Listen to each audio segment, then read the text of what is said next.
Guys, what is up? Maximilian from Maximilian here. Really honored to be picked by Greg to do my Fragrance Hall of Fame induction. Really funny story is I actually filmed this video a couple days ago, and I nominated one of my really good friends in the community or tagged one of my really good friends in the community, Ryan, who used to go by the name Creed Frags, to do he was going to be the person I tagged to nominate a fragrance as well. And when I made that video, I was like, I think I know what he's going to pick, but I don't know. But I think I know him well, and I think he's really true to himself, and I think I know what he's going to pick. And it turns out that he already made a video, and he had already been tagged to do it, and he did do exactly what I thought he would do. He did his vintage bottle of Acqua di Gio that he just got, which I think is his favorite fragrance ever, or at least what really started the passion for him. And I'm just really happy to see that, he stayed true to what got him in this. I might have done the same thing if Fahrenheit hadn't already been nominated or inducted into the Hall of Fame. So I'm gonna go with the niche fragrance that sort of really made me fall in love with fragrances, and as you could see, it is Jubilation 25 by Amouage. I sort of vacillate between this one and Interlude Man for my favorite Amouage. I also love CL Man and Beloved Man. I think they have some great fragrances, but Jubilation 25 for me is just on a different level.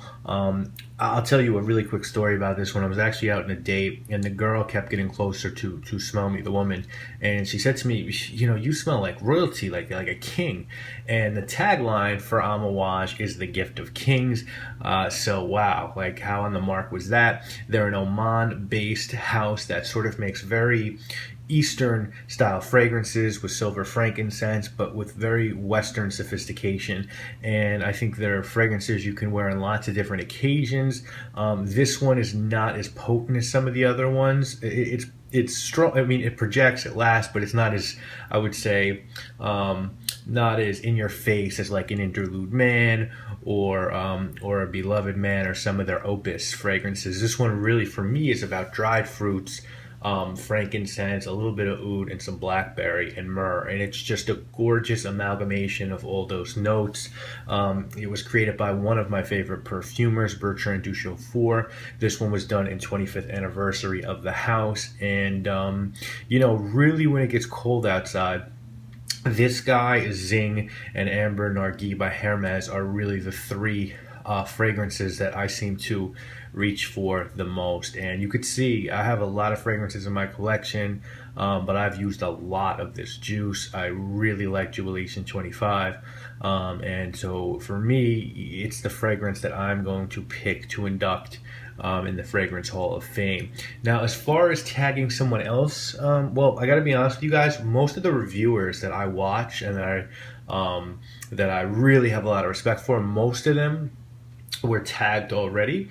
So in looking through that, I realized that, well, Fragrance Bros hasn't been tagged, and so I want to nominate Fragrance Bros, Daver from Fragrance Bros. If Jer wants to do one as well, that would just be the more the merrier, but I'm going to nominate him to induct a fragrance into the Hall of Fame. I think I might know what he might do, but I could be wrong, so I'm really anxious to see what he picks. He's got a great nose, both of them do.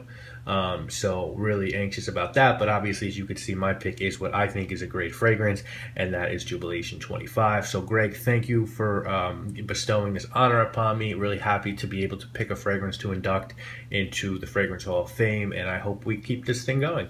Talk to you guys again real soon. I obviously am Maximilian, and I must know. Peace.